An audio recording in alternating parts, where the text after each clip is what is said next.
Hurricane Ike does fit a pattern of what scientists are calling a new era in stormdom. They are stronger and causing more damages on the coast. So what is up with this? Well, to answer that, Dr. Amanda Staudt, she is a climate scientist with the National Wildlife Federation. She joins us live from Washington. Dr. Staudt, good to see you. Thank you, Joe. It's nice to be here. Thank you. Well, let me ask you the universal question. Is it global warming that's spawning these storms or something else?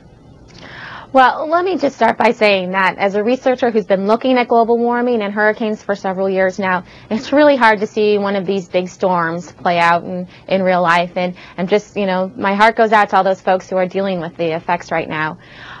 There is definitely a contribution from global warming to the storm activity and the intensity of storms that we've seen over the last few decades and that we expect to see in the coming century. How are these new storms then different from what you've seen in the other ones?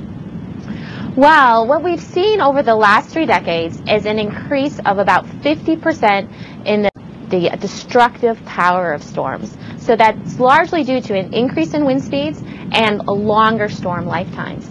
In addition to that, we're seeing that the amount of rainfall we get in hurricanes and other severe storms is increasing. So you're getting greater wind speeds and more rainfall and more flooding. So it's not necessarily that the infrastructure has been ruined by these storms in the past. These new ones really are more intense and doing more damage.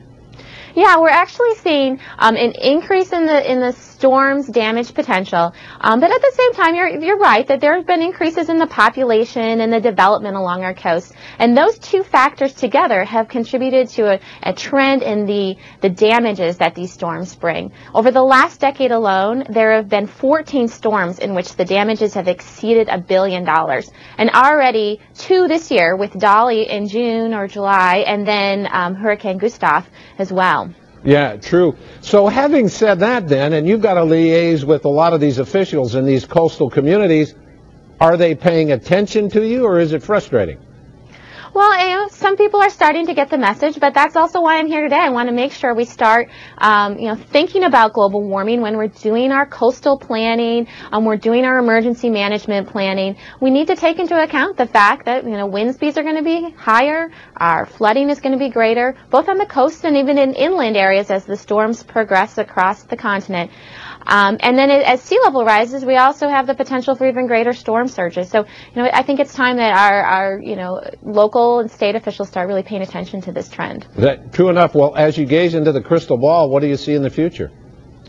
Well, the scientists are projecting that the next century will bring increases in the wind speed of something like 2 to 13%, which might seem small, but that actually translates into significant damages.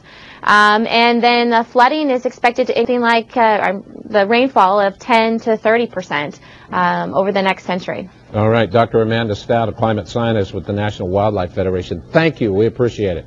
My pleasure, Joe. Thank you.